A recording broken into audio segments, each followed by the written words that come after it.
Nous sommes donc à la deuxième. De l'éducation et de la psychothérapie.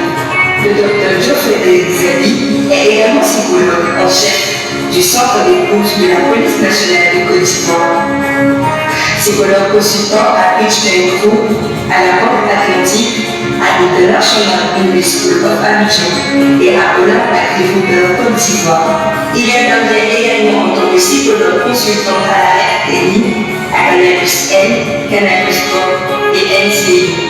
Le docteur Geoffrey Zabi a été décoré dans la médaille d'honneur de la police nationale, la médaille d'honneur avec palme d'argent de la police nationale, la médaille de chevalier du mérite de la fonction publique. Notre orateur du jour est chrétien évangélique. Il sert le Seigneur en tant que diacre de la communauté évangélique de Rouen de Beaunois. Il est marié depuis 27 ans et parent de 4 enfants. Nous recevons avec des acclamations nourries le conférencier du jour, le diacre Geoffrey Zabi. Nous allons sous vos acclamations recevoir le docteur Zabi. On continue d'acclamer le Seigneur jusqu'à ce qu'il arrive.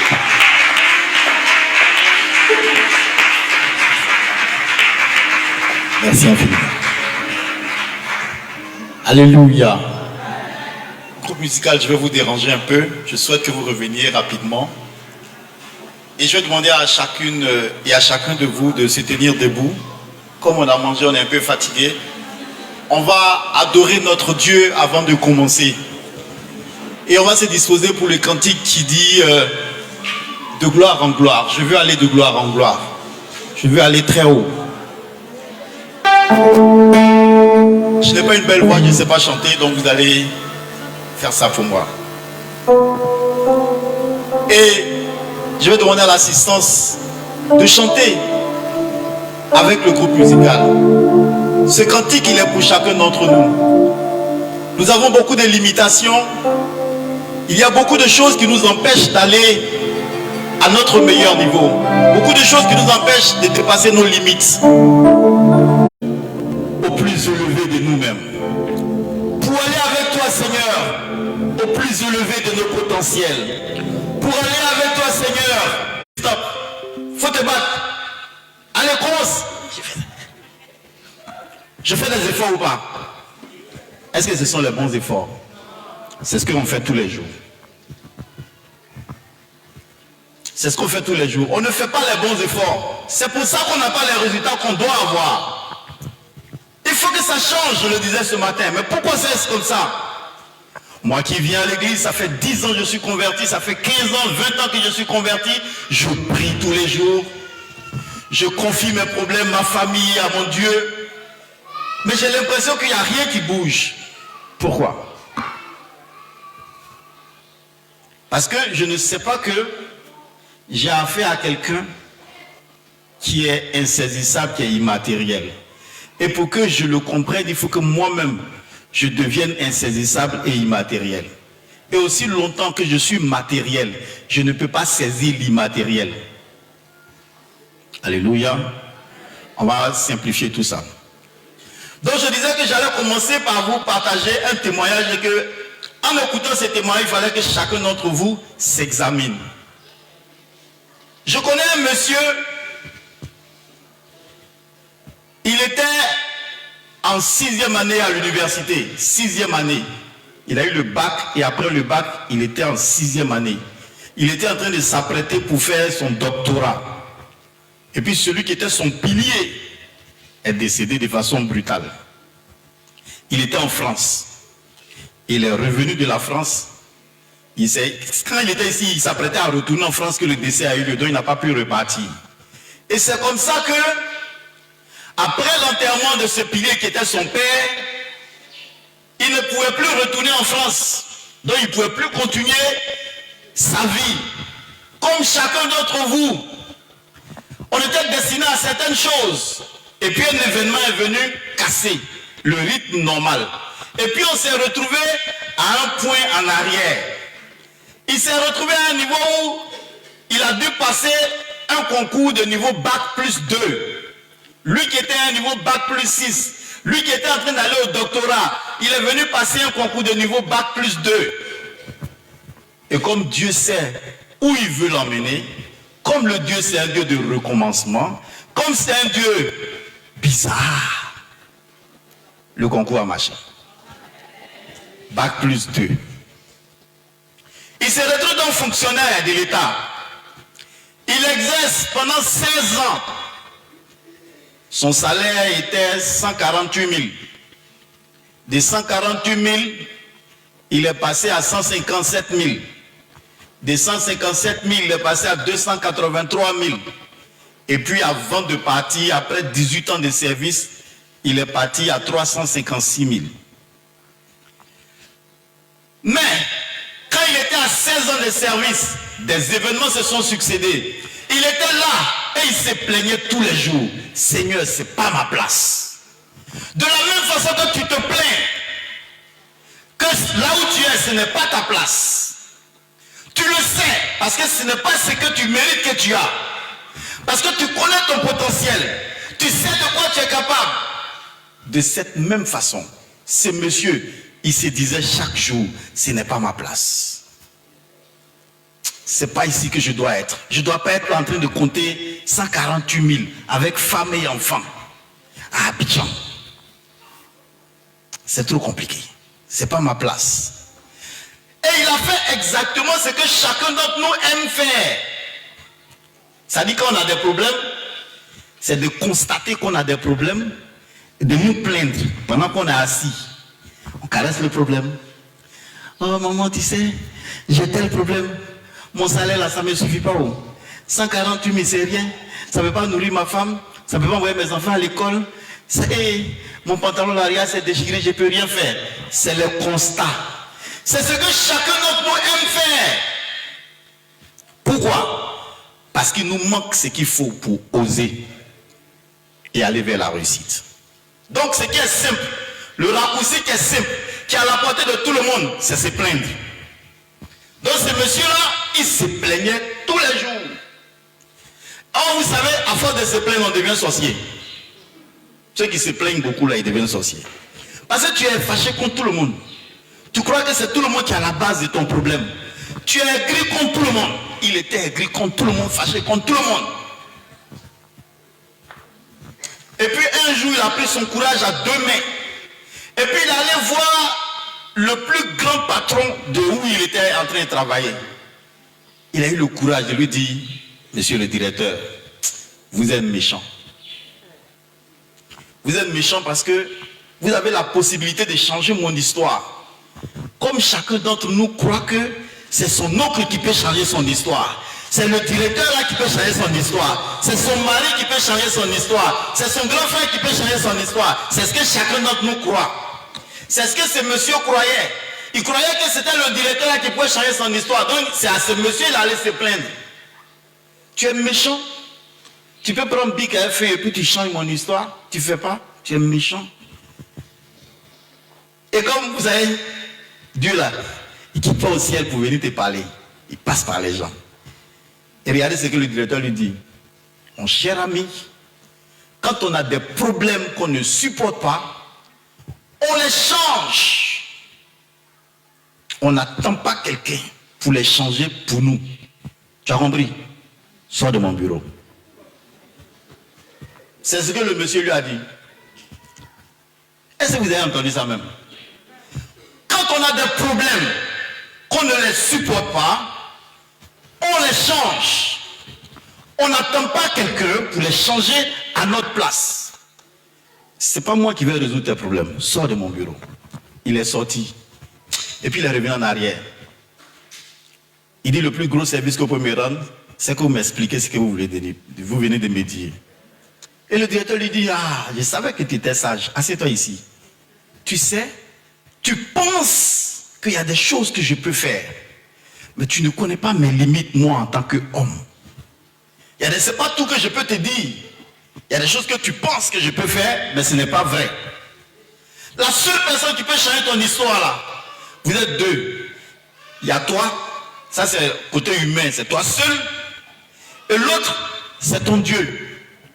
Donc, si tu veux que ton histoire change, toi-même lève-toi et puis demande à ton Dieu de changer ton histoire. Quand le monsieur est sorti de ce bureau-là, il s'est orienté directement dans les toilettes pour pleurer. Quand il a fini de pleurer, ce qui est humain, parce que c'est ce que chacun d'entre nous fait, on se confie à nos oreillers, on pleure, on croit que c'est les pleurs là qui vont nous sauver. Laisse-moi te donner la mauvaise nouvelle de la journée, la plus mauvaise de toutes les nouvelles. Les pleurs ne vont te sortir d'aucun problème. C'est pas parce que tu vas t'asseoir, tu vas t'affliger, oui, Seigneur, Seigneur, Seigneur. Tu es assis et puis tu dis Seigneur. Tu es couché et puis tu dis Seigneur. C'est que tu ne sais pas quand tu t'assois et puis tu dis Seigneur. Lui il est docile, il vient, il s'assoit à côté de toi et puis vous deux vous êtes assis. Quand tu te couches, il vient, il se couche à côté de toi. Quand tu te lèves, il se lève, il se met à côté de toi. Et puis il te regarde. Quand tu fais un pas, c'est là que lui fait 4 pas. C'est là qu'il ouvre les chemins devant toi. C'est là qu'il déblaye les choses. C'est là qu'il ouvre les voies. Mais il faut que tu fasses le pas.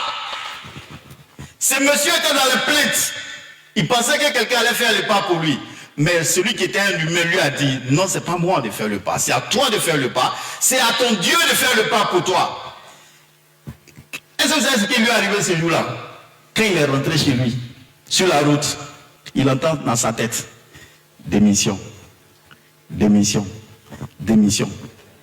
Ce que j'ai oublié de vous dire, c'est que quand il a eu le concours de niveau Bac plus 2, entre-temps, il a poursuivi les études et puis il a eu son doctorat. Donc il avait doctorat, il est assis avec et puis il se plaint que son salaire n'est pas salaire de docteur alors qu'on ne l'a pas recruté en tant que docteur.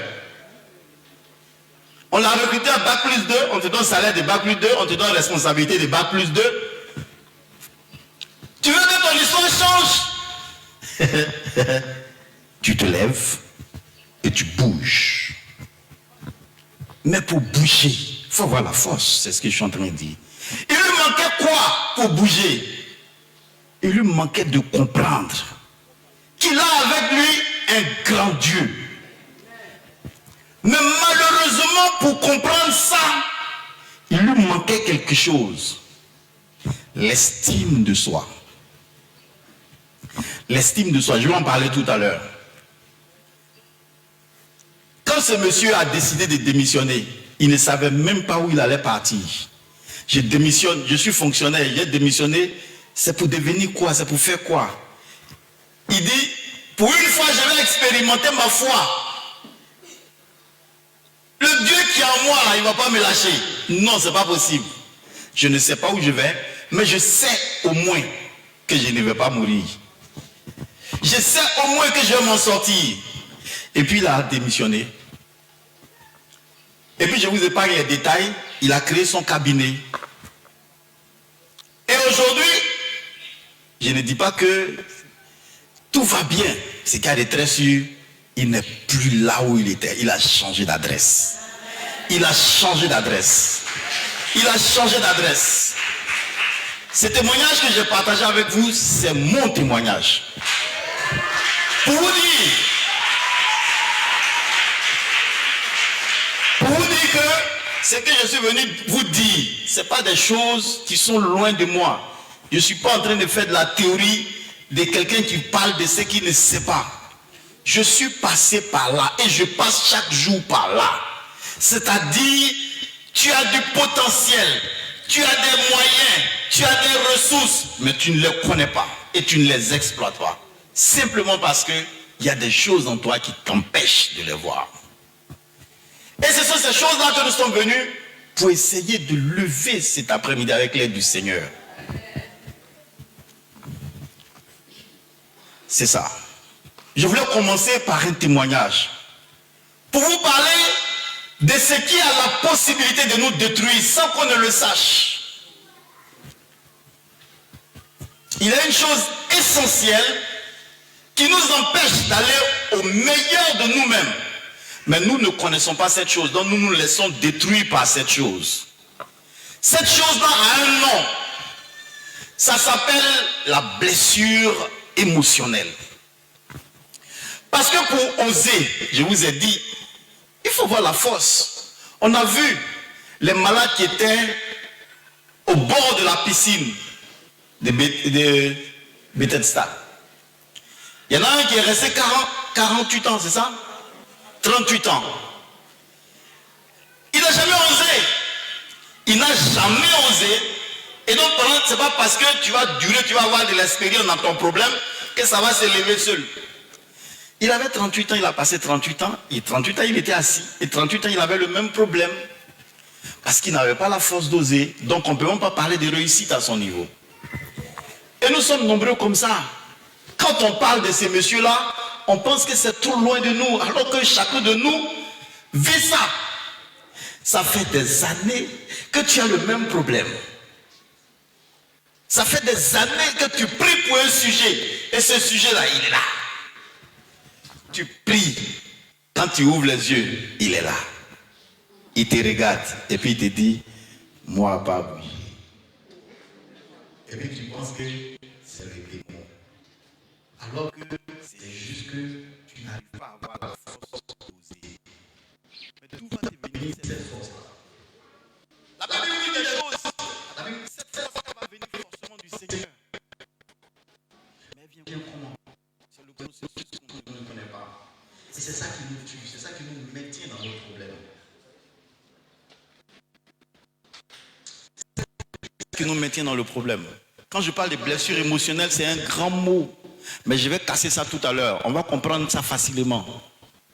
Mais avant ça, les mamans, je vais vous montrer comment est-ce que les blessures émotionnelles peuvent nous détruire sans qu'on ne le sache. Comment ça peut nous empêcher d'aller au meilleur de nous-mêmes. Le Seigneur, qui est le maître de la terre, le créateur des cieux et de la terre. Notre Seigneur, qui est le combattant par excellence. Lui qui donne les armes et lui qui combat. Il a dit au peuple d'Israël, et nous sommes les héritiers d'Israël. Il a dit, je vous fais sortir d'Égypte, je vous fais traverser le désert, et puis je vous donne un pays qu'on va appeler Canaan.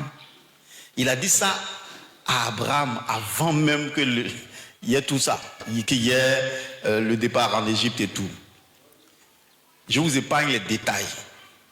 L'histoire raconte que Moïse fait sortir le peuple d'Israël de l'Égypte. Ils font 40 ans dans le désert. Et ils sont en train d'aller vers Canaan, qui est leur destination. Canaan, qui est ta promesse. Ce que tu veux là, ça se trouve à Canaan. Le mari que tu cherches, toi qui es jeune fille là, ça se trouve à Canaan, il se trouve à Canaan. Le travail que tu cherches que tu ne trouves pas, il se trouve à ton Canaan. La maladie que tu cherches à vaincre là, la solution se trouve à ton Canaan. Moïse a dit au peuple, je veux des gens pour aller espionner Canaan, pour voir si ce que Dieu a dit au sujet de Canaan est vrai. Si le lait effectivement et le miel coulent à Canaan. On choisit des gens qui s'en vont espionner. Parmi ces gens, il y avait deux bonhommes. Il y en avait un qu'on appelait Josué et un autre qu'on appelait Caleb. Mais avec eux, il y avait d'autres personnes. Ils s'en vont tous à Canaan pour visiter Canaan. Je vous épargne encore les détails. Lisez la Bible. Ils vont à Canaan, ils constatent que mais Canaan est trop chic. Ça dit, c'est que tout ce que Dieu a dit de Canaan là, c'est vrai. C'est à Canaan. Mais, faut dire mais, il y a des géants à Canaan. Je veux travailler, mais il y a des géants devant moi. Je veux me marier, mais il y a des géants devant moi. Je veux devenir un peu riche, beaucoup riche, fort riche. Il y a des géants devant moi. Je suis malade, je veux guérir. Il y a des géants devant moi. Ils sont allés explorer Canaan. Ils reviennent pour rendre compte à Moïse de ce qu'ils ont vu. Et ils disent à Moïse, nous sommes allés à Canaan. Effectivement, à Canaan, le lait et le miel coulent, comme le Seigneur l'a dit. Canaan, c'est trop bon. Mais il y a des géants à Canaan. Parmi tous ceux qui sont partis là, il y a eu deux personnes qui ont tenu un langage différent. Josué et Caleb. C'est les deux qui ont dit, c'est vrai, Canaan là, c'est ce que Dieu a dit. C'est vrai, à Canaan, il y a des géants. Mais le Dieu qui est en nous là, il est trop fort. Il va vaincre les géants là et puis nous donner Canaan.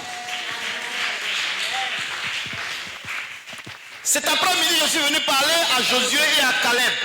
au féminin. C'est toi Josué, c'est toi Caleb. Pardon, je suis à genoux.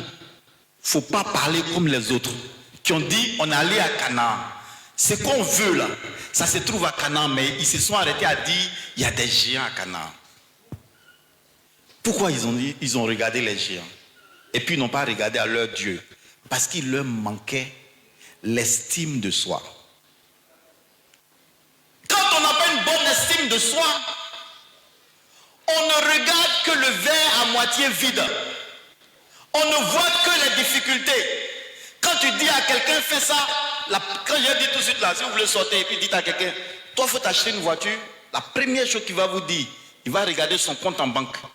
Et puis il va dire, moi là, il y a l'argent où? Il y a l'argent où pour acheter une voiture. Ça dit qu'il ne va pas regarder d'abord le Dieu qui est en lui et qui est capable d'ouvrir les trésors de toutes les banques pour lui donner la voiture. Il va regarder son compte en banque à lui. Comme Israël, les enfants d'Israël qui sont allés à Canaan, qui ont regardé leur force à eux. Ils ont regardé leur force, ils ont regardé les géants, ils ont vu que leur force là, ça ne peut pas arriver à vaincre les géants.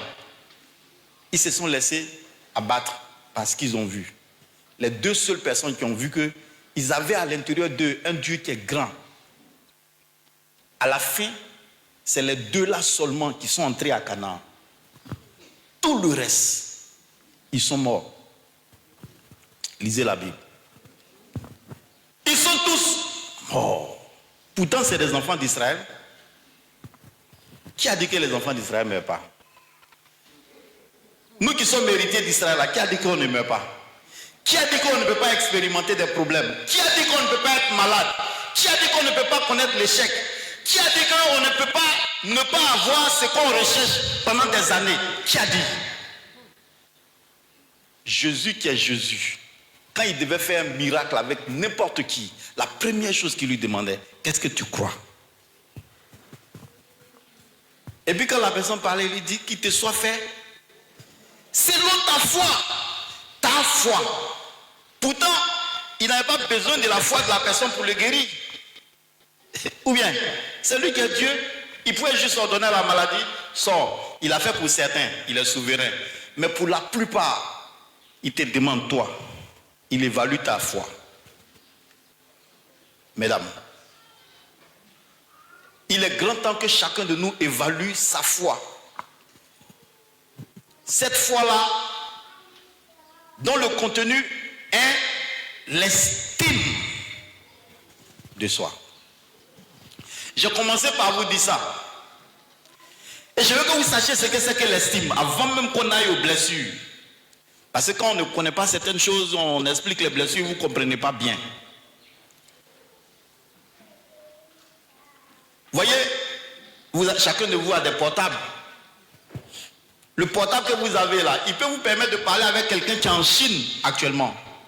À l'instant même. Vous pouvez voir la personne. Avant que vous, comme vous êtes en train de composer un numéro de téléphone sur le portable, avant même que vous ayez fini, il est en train de vous donner la réponse. Ça veut dire que le portable a du potentiel. Mais si la batterie du portable est faible ou elle est morte, qu'est-ce qu'on peut obtenir de ce portable? Non, dis ça fort. On peut avoir une voiture qu'on a achetée à 400 millions, avec beaucoup de choses extraordinaires dans la voiture. Mais si tu n'as pas mis essence ou bien gasoil dedans, même pour 600 francs, est-ce que tu peux même l'allumer pour voir ce que la voiture est capable de faire? Nous sommes comme des voitures. Nous sommes comme le portable. Quand il nous manque la batterie, quand il nous manque le carburant, nos potentiels, c'est que Dieu a mis en nous comme capacité pour qu'on mange là, on ne peut pas utiliser. C'est pour ça que tu peux voir des gens chrétiens de son état. Il a beaucoup d'intelligence, il a beaucoup de capacités, et puis il ne peut devenir rien, et puis il est assis dans l'église. Ce n'est pas forcément les sorciers qui sont en train de le maintenir. Quelle est l'estime que lui-même il a de lui-même? Quelle est l'estime qu'il a de lui-même? Quelle est l'estime que vous avez de vous-même?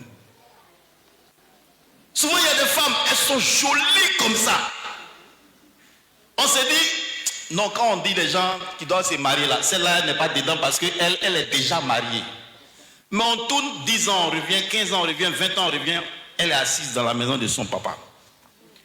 Pourquoi? Pourtant le potentiel est là, hein? Tout ce qu'il faut pour qu'une femme se marie là, elle a ça. Et pourquoi ça ne bouge pas? Pourquoi? Pourquoi? Il faut que chacun d'entre nous rentre en lui aujourd'hui. Que chacun d'entre nous entre dans son histoire, dans son quotidien, pour voir le fameux pourquoi dont je parle depuis ce matin. Pourquoi? La blessure émotionnelle, comme le nom l'indique, c'est une blessure. Tu prends un couteau, tu es en train de couper ta tomate, et puis le couteau te blesse. Le sang sort, c'est pas ça. Ça te fait mal, c'est pas ça. C'est pareil que pour la blessure émotionnelle. C'est-à-dire que, et c'est pas moi qui dis, hein, la Bible dit, la vie et la mort sont au pouvoir de la langue. Mais la Bible dit que la mort est au pouvoir de la langue. Comment? Parce que quand la langue sort un mot là, les dégâts que le pistolet peut faire, la langue peut faire pire que ça. C'est pour ça que la langue peut tuer. Et donc quand la langue sort un mot, quand on t'humilie, quand on te rend coupable d'injustice, quand on t'abandonne quelque part, quand tu es victime d'humiliation de façon régulière, ça t'affecte. Ça t'affecte. Et puis, quand ça t'affecte là, ça casse ta batterie qui est ton estime de toi-même. Ça casse ton réservoir de carburant. Et puis, tu n'as plus de carburant. Alors que tu as une voiture qui est hyper blindée, qui a beaucoup de potentiel. La blessure, le mot qui sort de la bouche de ton mari, qui sort de la bouche de ton papa, qui sort de la bouche de ta maman, qui sort de la bouche d'un voisin, qui sort de la bouche de quelqu'un, d'un voisin d'école, de n'importe qui, ça peut détruire ta vie. Parce que ça va affecter directement ton estime de toi-même. Donc la blessure émotionnelle, c'est une entaille qui est faite. Et cette entaille-là, ça veut dire qu'elle te coupe. Et quand elle te coupe, la première chose qu'elle va affecter, c'est directement ton estime de toi-même, comme je le suis en train de le dire. C'est pour ça que je profite pour vous dire en même temps, si tu fréquentes des gens qui ont tendance à te dire des mots qui rabaissent, pardon, il faut t'éloigner d'eux. Pour que tu sois capable d'oser et de réussir. Quand tu vas venir, tu vas dire à des gens, j'ai tel projet.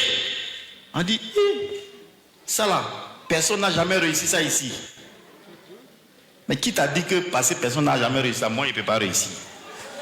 Qui t'a dit ça? Si tu as des gens que tu fréquentes qui ont ce genre de tendance, pardon, il faut t'éloigner d'eux. Si tu as envie de réussir, si tu as envie d'oser.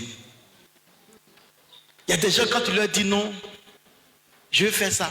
Mais toi-même, tu comptes sur qui? Mais je compte sur Dieu. Je ne compte pas sur les hommes. Dès que moi, tu me poses cette question, tu comptes sur qui? Je sais automatiquement que tu es le genre de personne que je ne dois pas fréquenter. Ça n'a rien à voir avec l'orgueil. Ça a tout à voir avec le fait que la Bible dit, les mauvaises compagnies corrompent les bonnes mœurs. Je suis une bonne mœurs. Et je ne veux pas que les mauvaises compagnies viennent me corrompre. Tu es négatif dans tes mots, tu n'es pas mon compagnon. Tu es injurieux, tu es humiliateur, je ne marche pas avec toi. Ça n'a rien à voir avec l'orgueil. C'est des choses simples. Ça là, ce n'est pas Dieu qui va descendre pour te dire, il faut arrêter de te promener avec les gens. Ils passent tout leur temps à faire béret, à parler de la vie des gens. Quand vous finissez de parler pendant 2 heures de la vie de quelqu'un là, Vous deux, ça vous envoie où? Donc, ce n'est pas Dieu qui a venu te dire, il faut arrêter ça. Toi-même, là, tu dois savoir ça. Tu dois savoir ça. Pour que tu ailles à ton meilleur niveau, il faut comprendre ces choses. Ce n'est pas tous les lieux que tu dois fréquenter en tant qu'enfant de Dieu. Ça n'a rien à voir même avec les valeurs religieuses des chrétiennes. Non, ça a tout à voir avec les ambitions. Quand tu veux aller loin, imaginez que je veux aller à San Pedro.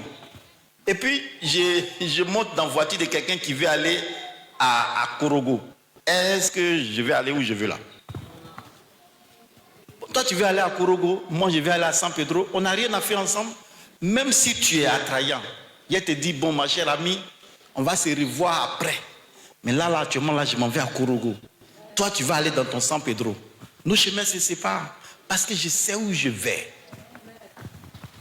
Un chrétien ne doit jamais perdre de vue la vision, là où il veut aller. Mais nous sommes nombreux. D'abord même, on n'a même pas de vision. À cause de nos différentes blessures qui nous empêchent justement d'oser. Parce que quand tu as beaucoup de blessures, là, ça t'empêche d'avoir des visions. Tout à l'heure, je vous explique. Les blessures émotionnelles, je suis en train de vous dire, ça vous affecte. Ça affecte notre estime de nous-mêmes. Ça fait que pendant 18 ans de ma vie, je suis resté là avec un niveau bac plus 2, un diplôme de niveau bac plus 2. Et puis je suis là, je me morfonds, je me plains de ma situation qui ne change pas, de mon salaire qui est petit, alors que j'ai un doctorat dans ma poche. Je n'ose pas, simplement parce que ce qu'il faut pour oser là, je n'ai pas ça. Ce n'est pas une affaire d'argent, c'est une affaire de mentalité et de foi. La blessure émotionnelle, quand c'est infligé, ça s'en va créer directement en vous des complexes. Complexes d'infériorité. Complexe de perfectionnisme. Ça fait 2 complexes que ça crée. Sinon 3. Complexe d'infériorité, complexe de perfectionnisme et puis complexe de supériorité.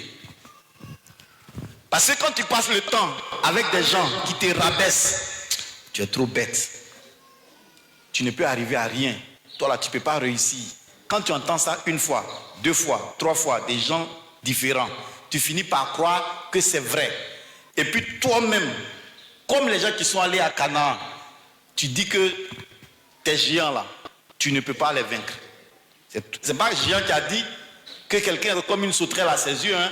C'est les gens eux-mêmes qui ont dit, il y a des géants à Canaan, mais nous sommes comme des sauterelles à leurs yeux. C'est eux qui ont dit, aucun géant ne leur a dit qu'ils étaient comme des sauterelles à leurs yeux. C'est eux-mêmes qui ont regardé leur capacité et puis ils ont dit ça.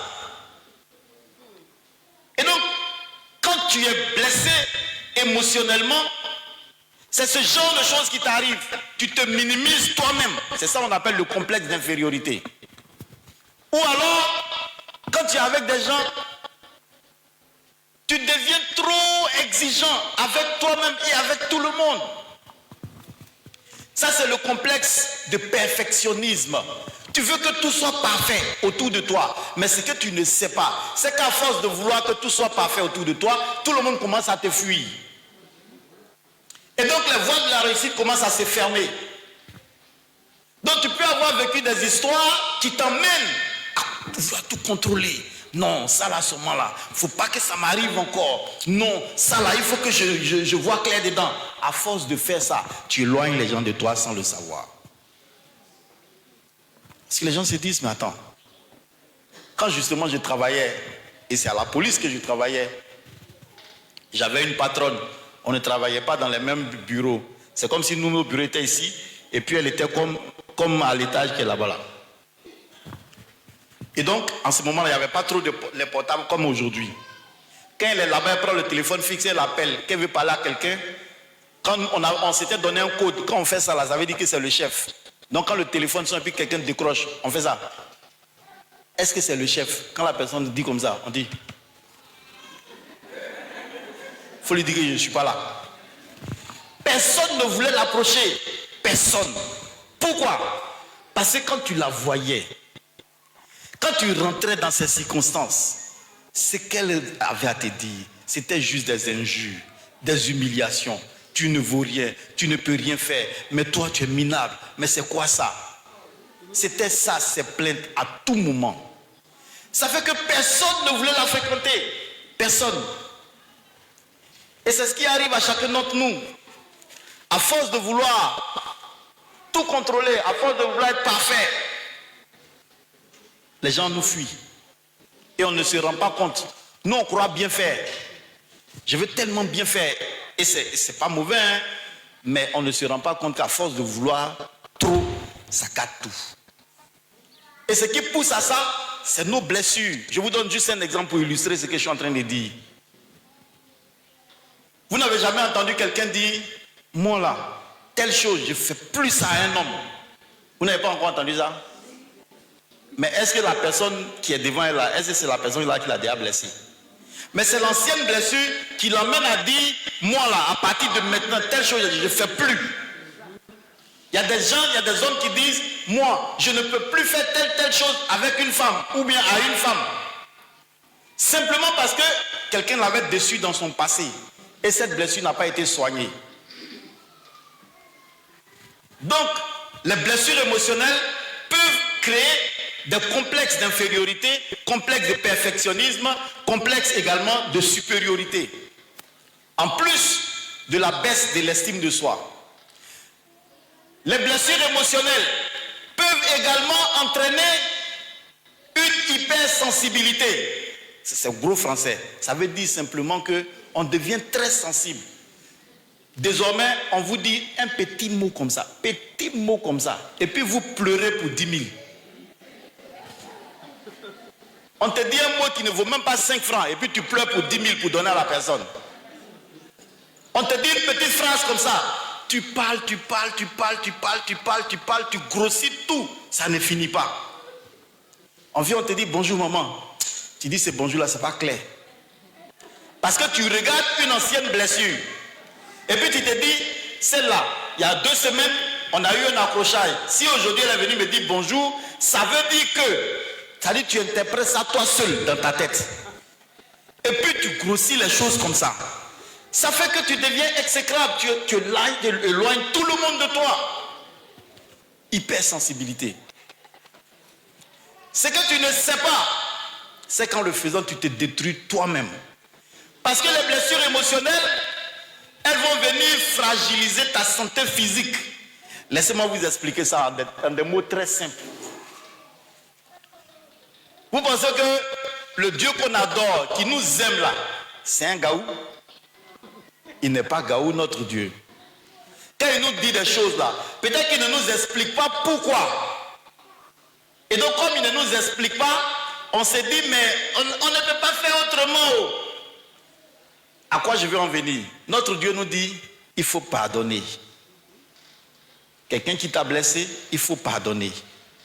Mais comme il ne nous explique pas comment on pardonne, nous on essaie et quand ça ne marche pas, on se dit, mais je fais ce que je peux, mais ça ne va pas. Je n'arrive pas à faire autrement. Parce qu'on ne connaît pas les enjeux.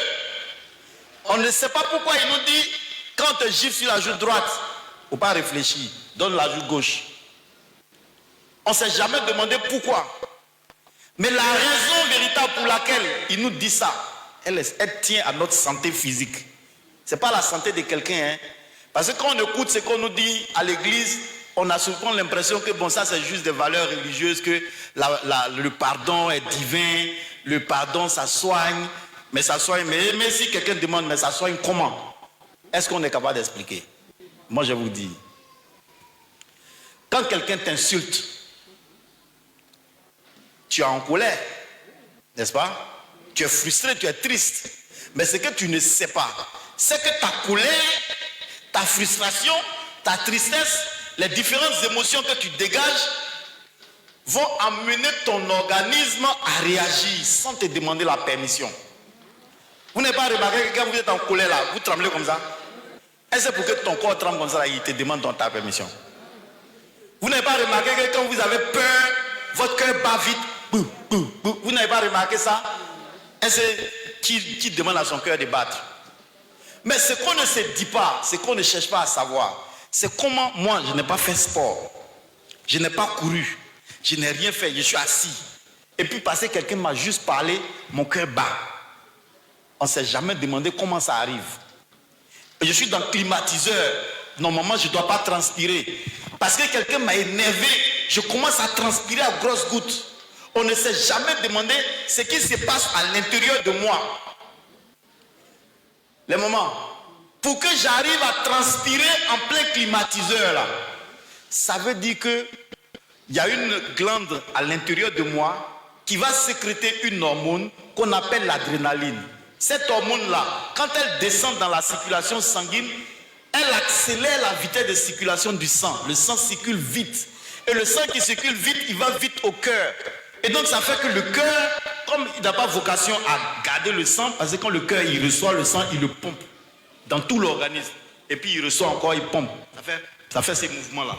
Boum, boum, boum. Ça c'est comme ça que ça se passe. Donc quand le cœur s'ouvre comme ça, il prend le sang. Quand il refait comme ça, ça s'évacue dans le reste de l'organisme. Quand le sang circule vite là, donc au lieu de battre comme ça, boum, boum, quand le sang circule vite, il bat comme ça. Boum, boum, boum, boum, boum, boum, boum, boum. Et puis tu es là, tu entends. Ça veut dire que à tout moment, tu peux être victime d'un arrêt cardiaque.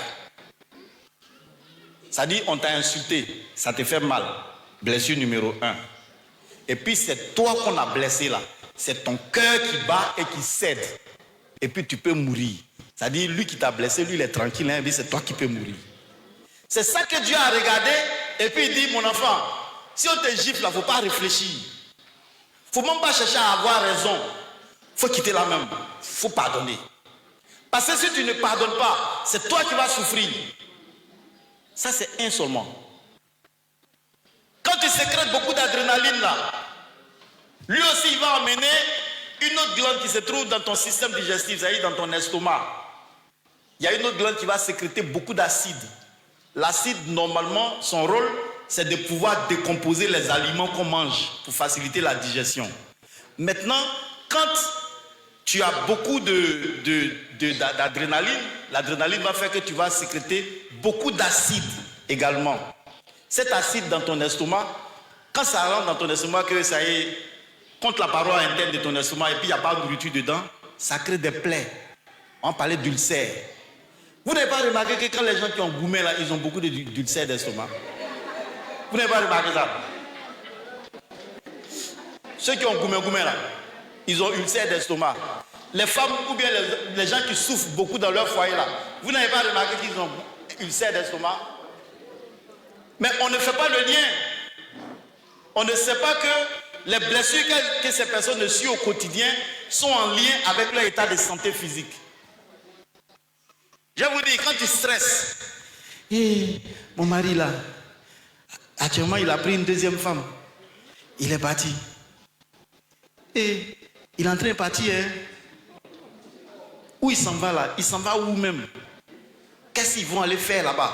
Et puis tu imagines toi seul ce qu'ils vont aller faire.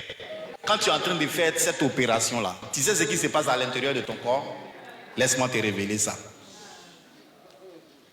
Quand tu es assis et puis tu es en train de stresser, actuellement là même, il est où? Qu'est-ce qu'il fait? Oh, il m'a appelé tout à l'heure pour me dire qu'il est au bureau. Est-ce qu'il est vraiment au bureau? Quand tu commences à te dire tout ça là, sans que tu le veuilles, il y a une autre hormone qu'on appelle le cortisol, que tu sécrètes en grande quantité. Le cortisol, il est sécrété dans la ceinture abdominale, il est au niveau juste au-dessus des reins. Il y a une partie qui est là qui sécrète. Il y a des glandes qui sont au-dessus des reins qui sécrètent le cortisol. Donc c'est déversé dans la ceinture abdominale. Ce que le cortisol fait en général, quand il est sécrété, il empêche notre graisse de fondre. Ça fait qu'on a tendance à prendre du ventre, puisque c'est ici qu'il est déversé en priorité. Et on commence à avoir du ventre, de la graisse au niveau du ventre ici. Et puis cette graisse-là, comme son origine n'est pas physiologique, on n'arrive pas à l'éliminer. C'est comme ça que tu vois des hommes, parce que les hommes pensent qu'ils sont à l'abri de ça, ils commencent à avoir de gros ventres à cause de stress et des problèmes. Et puis quand ses amis le voient, on dit, ah mon frère, c'est la réussite là. Ah, mon frère, tu as réussi. Il dit c'est la gloire de Dieu. Il ne sait pas que c'est maladie. Quelle gloire de Dieu. Gloire de Dieu ne donne pas problème. Ses amis le vont dire, ah, il commence à avoir un ventre sous-préfectoral. Puis il dit non, c'est la réussite. Quand on lui dit ça, il est content. On dit mais mon frère, tu es en train de grossir là. Il dit ouais, c'est la paix du cœur. Rien paix du cœur ici. C'est un stress. Le cortisol fait ça. Le cortisol, quand il est sécrété chez la femme, il s'en va juste sur les ovaires. Il peut entraîner, je n'ai pas dit que tous les kystes de l'ovaire sont entraînés par le cortisol, mais le cortisol peut entraîner des kystes de l'ovaire chez la femme. Vous n'avez pas remarqué qu'aujourd'hui, là, les jeunes filles, elles ont 20 ans, 25 ans, et puis on les opère des problèmes ovariens. On parle de kystes, on parle de ceci, de cela. Vous pensez que ça quitte où? Leur hygiène de vie, comment on vit? Parce que quand elles sont là, elles s'accrochent à des problèmes. Elle qui est jalouse ici, parce que quelqu'un est en train de lui donner un goumin. Elle tourne ici, on dit goumin. Elle va là, on dit goumin. Au lieu de rester tranquille, elle tourne comme ça. Elle ne se rend pas compte qu'en faisant ça, elle est en train de se créer des problèmes de santé. Demain, là, on dit non, tu as kyste de l'ovaire. Tu as dit Seigneur, mais tu étais là. Le Seigneur aussi va te dire, j'étais là ma fille, je te regardais quand toi aussi tu faisais. Je te voyais ma fille. Je te voyais mon fils. Le cortisol, quand il est sécrété, il monte jusqu'à l'ADN de l'homme. Et il provoque le blanchiment précoce de tout ce qu'il y a comme poils, barbes, cheveux. Il blanchit tout. Vous n'avez pas vu les gens là, quand ils sont en autorité, tu prends leur photo. Aujourd'hui, quand tu prends la photo 2 ans après, tu vois que tout est devenu blanc. Les gens qui ont beaucoup de problèmes, vous ne voyez pas que leurs cheveux blanchissent vite. Cheveux blanchis, barbe blanchie, tout blanchit vite. Vous n'avez pas remarqué ça? Maintenant pour cacher ça, on met Nyomo. En croyant que c'est Nyomo qui va venir régler tes problèmes. Alors que le problème, sa source là, c'est pas Nyomo, c'est problème.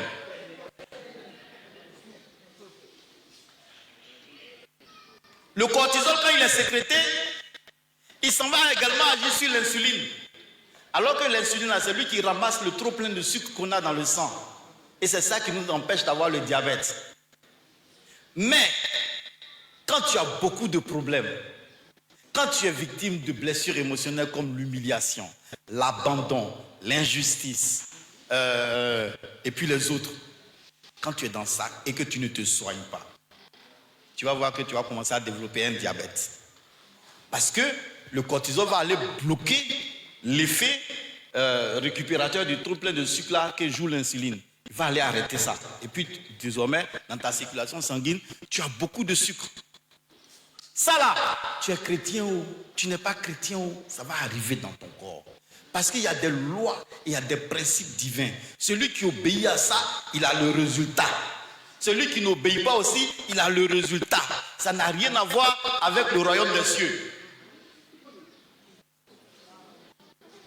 Les gens qui sont milliardaires là, ils sont tous chrétiens. Mais il y a des choses quand tu fais, le résultat là, ça donne ce qu'ils ont là. Et puis c'est ça. Parce que Dieu, il est dans sa parole. Et ce qu'il a dit là, quand tu fais, tu as ça. La seule chose qui nous différencie du monde, c'est le royaume des cieux que nous pouvons avoir et qui ne sera pas accompagné d'autres choses. Ou bien même les bénédictions terrestres ici, quand on les a, la différence avec le malin, c'est que quand Dieu nous donne, pour lui là, c'est pas accompagné de chagrin. Quand c'est le malin qui donne, tu constates tout de suite que c'est le malin qui a donné parce qu'il va toujours te retirer ça, d'une façon ou d'une autre. Mais les principes là, on dit tu donnes, tu reçois. Si tu veux, tu es un païen, tu donnes là, tu vas recevoir. Nous les chrétiens, on n'a pas compris ça. Et c'est nous qui sommes à la traîne. Parce que ce qui peut nous emmener au meilleur de nous-mêmes pour oser, c'est quelque chose là, on ne l'a pas. Pourquoi? Parce que malheureusement, la maison du Seigneur, il a dit qu'il n'est pas venu pour les bien portants. Donc c'est les malades seulement qui viennent à l'église. Et nous tous là, on est malades, c'est pour ça qu'on est là. Pour avoir le repos du Seigneur. Mais on n'a pas compris les paroles, les principes du Seigneur. C'est ce que le papa disait ce matin. On est là, tout ce que la parole de Dieu nous dit, on prend. mais on oublie que le plus important, c'est de mettre ça en pratique. Comme on ne met pas ça en pratique, ça fait qu'on a la parole, mais c'est comme si c'était vide. Ça ne produit pas d'effet dans nos vies. On est malheureux. Et en étant malheureux, on ne glorifie pas notre Dieu. Parce que quand les païens nous voient, quel est le message qu'ils se disent? C'est là, ils chantent toujours Jésus, Jésus, Jésus, Jésus. Et c'est elle on ne m'a même pas chez elle à la maison. Si c'est ça là, Jésus, autant rester dans mon communion là, et puis je mange, ou bien. Ça veut dire que la meilleure évangélisation là, c'est comment le chrétien que nous sommes, comment on est. C'est ce que le monde regarde. Bon, toi tu viens. Alléluia, mon Dieu est le propriétaire de l'or et de l'argent. Mais pendant que tu parles de ça, ça dit tes pieds sont comme ça. Tu n'es pas bancal naturellement, hein? C'est ta chaussure là. Tellement c'est bouffé par la pauvreté. Quand quelqu'un voit ça, il se dit mais si c'est ça là, affaire des chrétiens là, c'est que ça ne sert à rien de manger là-bas. Ou bien ce qu'il dit là c'est faux. Si c'est ça là ton Dieu là, c'est que c'est pas la peine. Alors que c'est ce qui nous arrive. Pourquoi? Parce que nous on se contente de la lettre, pas de l'esprit de la parole. L'esprit de la parole est action. Regardez, il y a une jeune fille. Elle est dangereuse. Abraham dit à son serviteur, va choisir une femme pour mon fils. Mais va la choisir dans mon pays. Et quand tu lis bien tout le chapitre 24 du livre de Genèse, tu te rends compte qu'en fait le serviteur il n'est pas parti seul. Parce qu'en général la Bible parle des personnages principaux. Mais il est parti avec un groupe de serviteurs et puis des présents qui étaient sur des chameaux. Le serviteur, il se donne des critères de choix de la femme de son futur maître. Il s'est dit, quand je vais arriver là, la jeune fille que je vais trouver, à qui je vais dire, pardon, il faut me donner un peu d'eau, je vais boire, et qui va me donner, puis qui va donner à boire à mes gens et à mes animaux là. C'est que c'est elle. Je vous épargne tous les détails. Après la lisez Genèse chapitre 24. Tout le chapitre 24, vous allez comprendre. Il arrive. Il y a un point d'eau. Mesdames, on est dans un pays désertique. On n'est pas en Côte d'Ivoire, où il y a l'eau à 2 mètres. On n'est pas en Côte d'Ivoire où il y a les arbres. Et puis c'est pas comme aujourd'hui où il y a les maisons qui sont rassemblées comme ça là. C'est un temps où le village est loin et puis la source d'eau est loin. Rebecca sort avec ses camarades pour aller puiser de l'eau. Normalement, quand on vient comme ça, et on est en train de partir des jeunes filles, parce que la Bible dit que ce sont des jeunes filles, elles sont vierges. C'est-à-dire elles sont pratiquement enfants encore, adolescentes. Quand on voit des étrangers, des hommes, la tendance humaine normale, c'est quoi? C'est de fuir, non? Elles n'ont pas fui. Et puis c'est pas elles, c'est-à-dire elles sont restées, mais c'est pas elles toutes qui sont allées vers le monsieur. C'est Rebecca. Quand le monsieur a dit, est-ce que je peux avoir un peu d'eau? C'est elle qui s'est empressée de venir donner l'eau au monsieur. Pourtant, ce qui est normal, c'est qu'elle fuit. Elle a fait quoi? Elle a osé. Elle a osé. Parce qu'elle était dans la révélation de certaines choses. Elle a osé. Non seulement elle a donné de l'eau au monsieur, elle a donné de l'eau à tous ceux qui l'accompagnaient, elle a donné de l'eau à toutes ces bêtes. Prenez votre portable, allez sur Google, tapez dromadaire, consommation de l'eau d'un dromadaire ou bien d'un chameau. Quand il n'a rien bu et puis il est désaltéré, c'est 100 litres d'eau. 100 litres. Et la Bible dit qu'elle a donné de l'eau à toutes ces bêtes-là. Et c'est pas comme nous ici où pour que l'eau monte à un étage là, on met suppresseur. C'est-à-dire que c'est à la force de ses mains, elle met le truc pour puiser et fait ça. Ça veut dire qu'elle est brave. Non seulement elle ose, elle est courageuse, elle n'a pas peur, elle est brave. C'est ce que le maître cherchait. Mais pour avoir ces choses-là, il faut être débarrassé de beaucoup de choses, de beaucoup de pesanteurs, comme les blessures émotionnelles. Est-ce qu'il y a des Rebecca dans cette salle? On doit avoir le courage de Rebecca, d'oser aller vers des gens qu'on ne connaît pas. Parce que la plus grande bénédiction que Dieu nous donne, il ne nous donne jamais ça sous la forme de... Tu te promènes et puis tu ramasses 1000 francs, 10 000 là. Ça, c'est pour les nouveaux convertis. Mais quand Dieu veut te donner de vraies bénédictions, il te les emmène sous forme d'opportunités et de rencontres. Les vraies bénédictions de Dieu se présentent sous forme d'opportunités et de rencontres. Mais pour voir que la personne que j'ai rencontrée là, il y a quelque chose pour moi avec lui, il faut être dans la vision. Rebecca était dans la vision. Regardez, prenez le livre de Ruth, le chapitre 3, le verset 3 du livre de Ruth. Lisez ça tranquillement à la maison. Elle avait 2 belles filles, elle a perdu son fils. Elle a dit à cette belle fille-là, rentrez dans votre famille. Moi, mon fils est mort, je vais me chercher, cherchez-vous aussi. Je ne veux pas retarder vos bénédictions, je ne veux pas vous caler. Elle a dit ça à ses belles filles, je vous épargne les détails, mais lisez après. Il y en a une qui est partie. Et Ruth a dit, où tu vas, je vais. Ton Dieu sera mon Dieu. Elle est moabite. Elle a osé rester avec Naomi, là où elle avait la possibilité de partir, de choisir de partir comme sa belle-sœur. Elle n'est pas partie.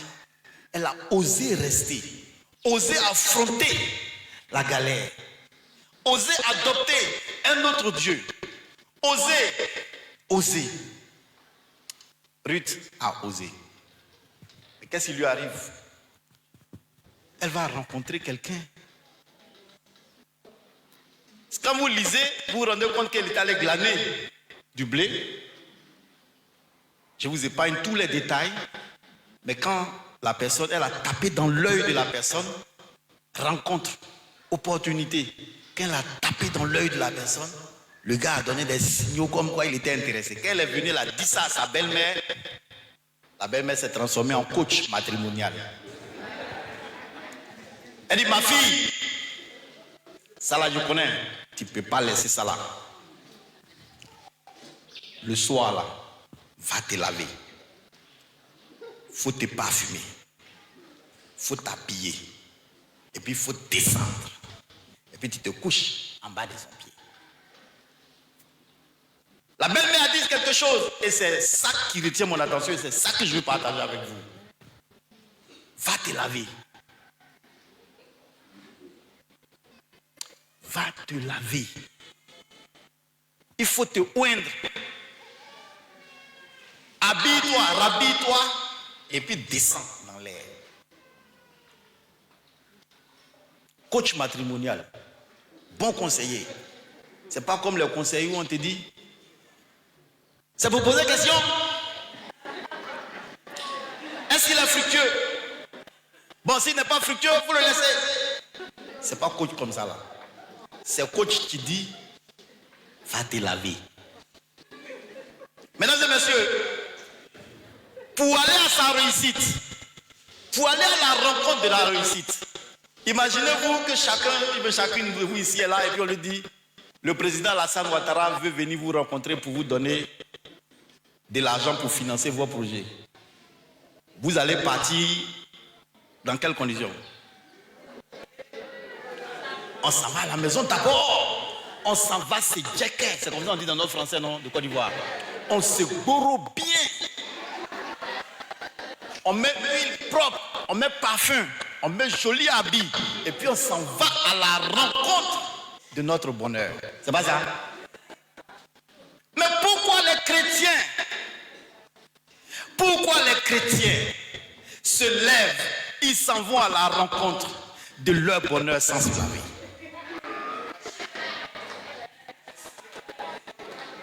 Pourquoi ils vont à la rencontre de leur bonheur sans se laver? Quand je parle de se laver, je ne parle pas de se laver physiquement.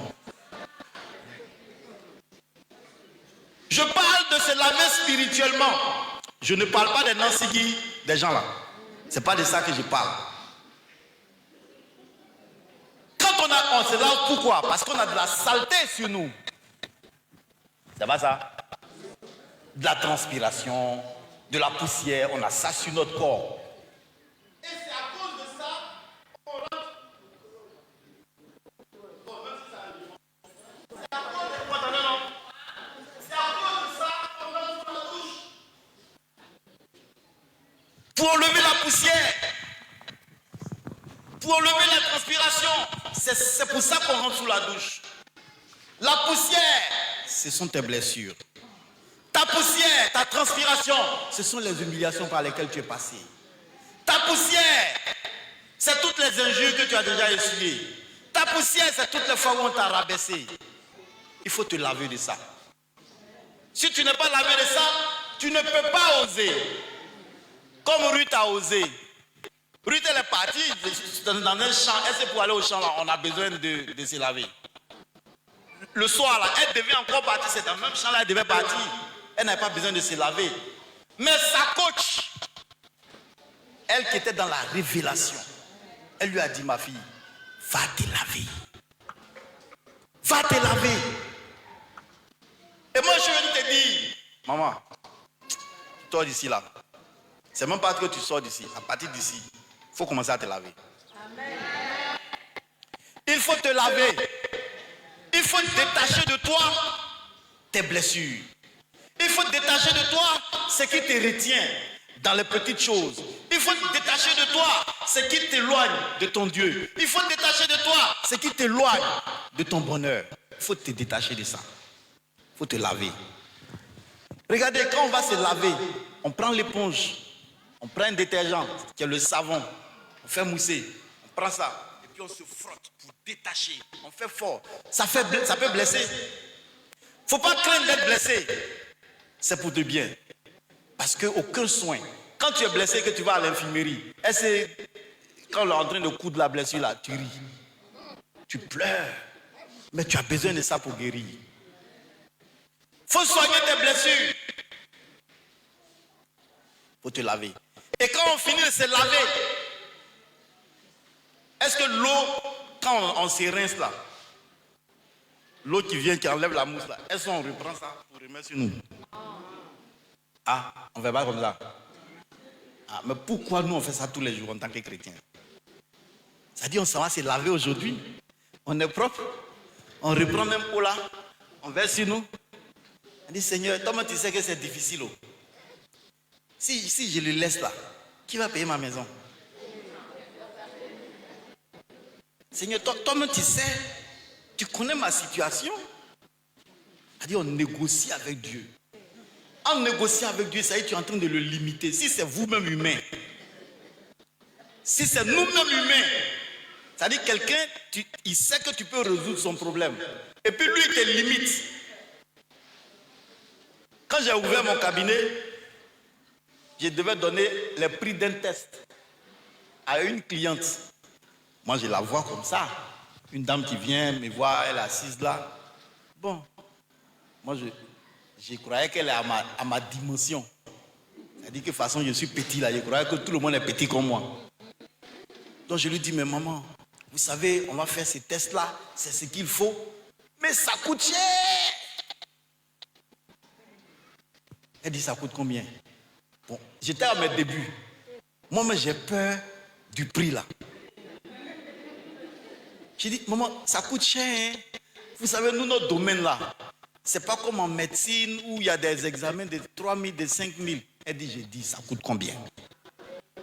J'ai dit, non, mais ça coûte cher. Elle dit, ça coûte combien? Et puis j'ai dit 80 000. Elle est découragée. Vous savez ce que la maman là m'a dit le jour là?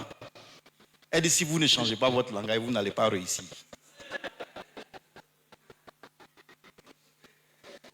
C'est ce qu'elle m'a dit. Elle était ma cliente. Elle me dit, si vous ne changez pas votre langage, vous n'allez pas réussir. Votre test coûte 80 000. Dites qu'elle coûte 80 000 et puis laissez le client dire ça coûte cher. Pourquoi c'est toi qui dis ça coûte cher? Pourquoi? Parce que pour moi, 80 000, c'est beaucoup. Quand elle a fini de me dire ça, Elle n'a même pas pris son gros sac. Il y a un petit sac là même, elle a pris comme ça. Et puis les billets là, tellement, ça dit, c'est la première fois qu'on utilise. Le lot là, c'est petit quoi, mais c'était beaucoup d'argent, mais c'est petit. Vous voyez que les billets qu'on n'a jamais utilisés là, tu peux avoir même 1 million, même, c'est rien du tout. Fia. Il a déposé devant moi. Quand on se limite petit, blessure émotionnelle, ça dit que toi-même là, tu ne te vois même pas grand. Pourtant, tu es un grand. La Bible dit, vous êtes des dieux. Cependant, vous mourrez comme des hommes. Est-ce que vous savez que vous êtes des déesses?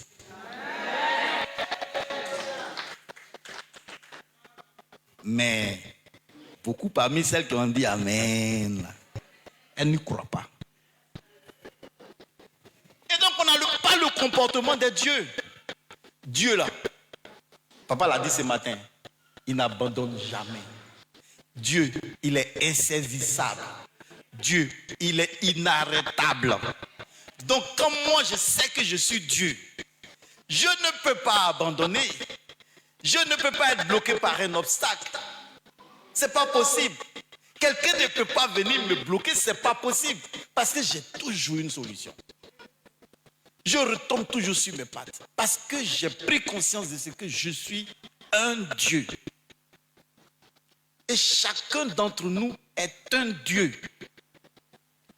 Et c'est le fait que nous ne connaissons pas notre statut qui fait que nous sommes à pied pendant que les esclaves sont sur nos chevaux. Et aussi longtemps que tu ignores ton statut, tu seras en train de négocier avec tes employés des choses qui sont dans ton droit. Alléluia. Regardez, un enfant qui est là, son père lui laisse une maison en héritage, un château. Il est dans le château, mais il est petit. Donc son père est mort quand il avait 8 ans. Donc lui, il a 8 ans, à 10 ans, 12 ans. La seule personne qu'il connaît, c'est le majordome de la maison. Donc lui, il pense que c'est le majordome qui est le propriétaire de tout ça. Tonton, est-ce que je peux avoir un peu d'eau dans le frigo? Il ne sait pas que le frigo là, ça lui appartient. Tonton, est-ce que je peux, quand il a 16 ans, 18 ans, tonton, est-ce que je peux avoir la clé de la voiture? Il ne sait pas que la voiture là, c'est sa voiture. C'est ce que nous faisons. Parce que nous ne savons pas qui nous sommes. Et pourquoi nous ne savons pas qui nous sommes? Parce que nous sommes dans les petites choses. Parce que nous sommes agrippés aux petites choses. Donc mes mamans, pour oser, j'ai dit tout à l'heure, il faut lever le verrou qui nous empêche d'avoir la force. Et notre force, c'est qui? C'est le Seigneur. La Bible dit, quand moi j'agis, ce n'est plus moi qui agis. C'est pas comme ça. Ce n'est plus moi, c'est Jésus qui habite en moi. C'est lui qui agit. Donc si j'ai l'assurance que c'est Jésus qui agit, qu'est-ce qui peut m'effrayer? Qu'est-ce qui peut me bloquer? En principe, rien ne doit nous bloquer. Or, les premières choses qui nous bloquent, les mamans, c'est le langage de la culture. Il faut te lever au-dessus du langage de la culture. Je ne suis pas venu pour te rebeller contre l'autorité. Je suis venu te dire ta place. C'est le langage de la culture. Il faut se lever au-dessus des bavardages, des brouhahas qu'on entend dans la société. Oui, femme ne doit pas faire ça. Oui, femme doit... Non, je n'ai pas dit. C'est à quoi tu penses là? La femme à qui moi je suis venu parler là, c'est la femme qu'on trouve dans le livre de Proverbes chapitre 31. C'est de cette femme vertueuse là que je suis en train de parler. Celle dont la Bible dit, elle pense à un champ et elle l'acquiert. C'est de cette femme là que je suis venu parler. Il répète, elle pense à un champ et son mari la lui donne. Et son oncle lui offre le champ. Et un garçon lui offre ce champ là. Elle pense à un champ et elle l'acquiert. On reconnaît son mari aux portes de la ville à cause de son travail. C'est à cette femme-là que je suis venu parler. Elle se lève tôt le matin, elle donne de la tâche aux gens qui habitent dans sa maison. C'est à cette femme-là que je parle. Celle qui est là et puis sa main là, ça ne tremble pas parce qu'elle travaille. Elle a une main travailleuse. C'est de cette femme-là que je parle.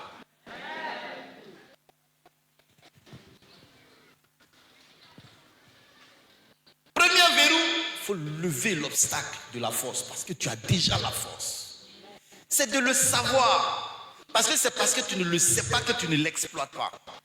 Comme l'enfant qui est héritier et qui ignore qu'il est héritier. Donc il commande ce qui est à lui.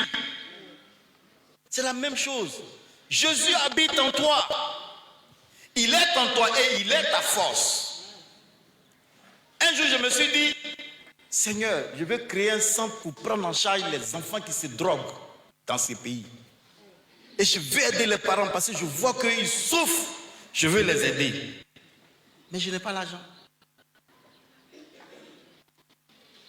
Et la Bible dit, mais tu vois, tu regardes à tes moyens. Tu ne regardes pas au Dieu que tu veux servir par cette action-là. Mon petit, regarde-moi bien et puis tu vas voir. Un matin, je me suis réveillé. Et puis je rencontre quelqu'un que je connais qui est quand on cherche maison là, les agences, les gens à qui on s'adresse là. C'est un gars comme ça.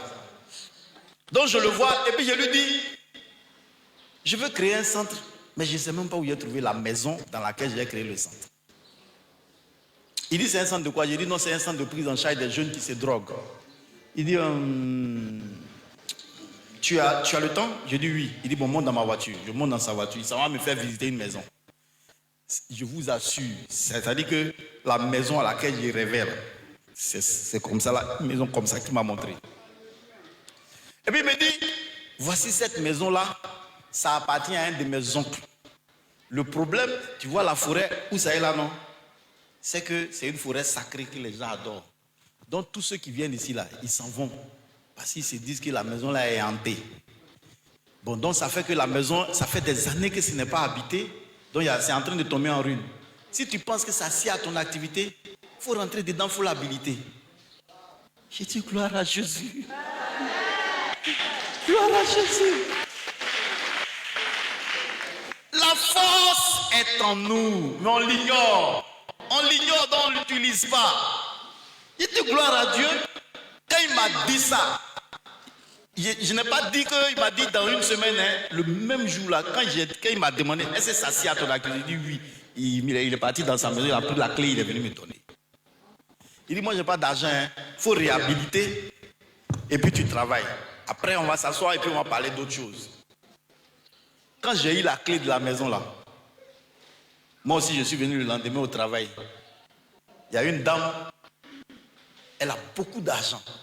Elle est dans le pétrole. Je la connais. Connexion. Oser. Moi, je ne sais même pas. Et puis je lui dis, maman, est-ce que tu sais que j'ai un centre? Alors qu'on m'a donné la clé de la maison. Mais je n'ai rien créé. Je lui dis, est-ce que tu sais que j'ai un centre? Elle dit, centre de quoi? Je dis, non, centre de prise en charge des enfants drogués. Elle dit, c'est toi-même que je cherche. J'ai mon petit frère là, il nous fatigue. Il est dans la drogue. On fait ici, on met là, on met là. Pardon, il faut le prendre, tu vas le mettre dans le centre. Il dit, mais ça c'est un petit problème. Je sais ce qui est compte. Par la foi. C'est un petit problème. J'ai le centre. Maison là, quand il pleut là, l'eau coule qu'on voit. Mais moi, il y a la maison, c'est tout. Elle dit, tu me débarrasses de ces gars-là quand? Je dis bientôt. Bientôt là, ça finit, papa. Je cherchais maintenant mes moyens pour faire. Non, dites, notre Dieu, il est trop fort, il est bon. On le méconnaît, donc on ne l'exploite pas. Et lui, il est assis, il nous regarde, et puis il se moque de nous. Il y a des enfants, regardez, je leur ai tout donné, puis ils sont assis, ils pleurent. Parce qu'ils n'osent pas. C'est la dame maintenant qui est en train de me harceler. Tu me débarrasses de ces gars-là quand? J'ai dit, maman, bientôt. Parce que je n'ai pas l'argent pour faire les travaux de réhabilitation. Mais je n'avais pas le courage d'oser lui dire. Je n'osais pas. Donc le temps passait. Et un matin, elle dit, Zabi, ton affaire là, c'est pas clair. Le centre là, il existe ou pas? Je dis, aïe, le centre existe. Elle dit, mais pourquoi depuis là, je te dis, viens prendre mon petit frère, tu ne viens pas le prendre? J'ai dit, non, maman, en vérité, il me manque des choses. C'est à cause de ça que ça traîne. Je ne sais même pas pourquoi, le jour-là, j'ai péché contre le Seigneur. J'ai menti. J'ai dit, il me manque des choses. Elle dit, il te manque quoi? J'ai dit, split. Parce que je pensais que si je lui dis split là, bon, ça va me donner le temps de pouvoir trouver l'argent, mes moyens pour faire les travaux. Donc je lui dis split. C'est-à-dire, je pense que c'est que tout le monde est à ma taille. Je dis tout ça là pour que ça vous parle. Je pensais que tout le monde est à ma taille et à ma dimension. Elle dit, te manque quoi? Il dit split.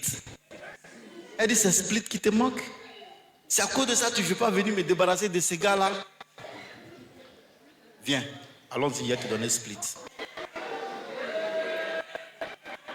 Les mamans, quand Dieu veut travailler dans tes circonstances, ça veut dire qu'on ne connaît pas le Dieu qu'on sert. C'est pour ça qu'on ne sait pas qu'il est capable de tracer un boulevard, une autoroute dans l'océan. La dame, elle a construit sa maison. Et puis elle a mis système d'énergie solaire. Mais avant de mettre le système d'énergie solaire, elle avait déjà acheté tous ses appareils en Europe. C'est-à-dire les climatiseurs, les ventilateurs, les frigos, les télés. Elle a tout acheté en Europe et puis elle est venue avec ça. Maintenant, et puis après, elle a décidé de mettre de l'énergie solaire.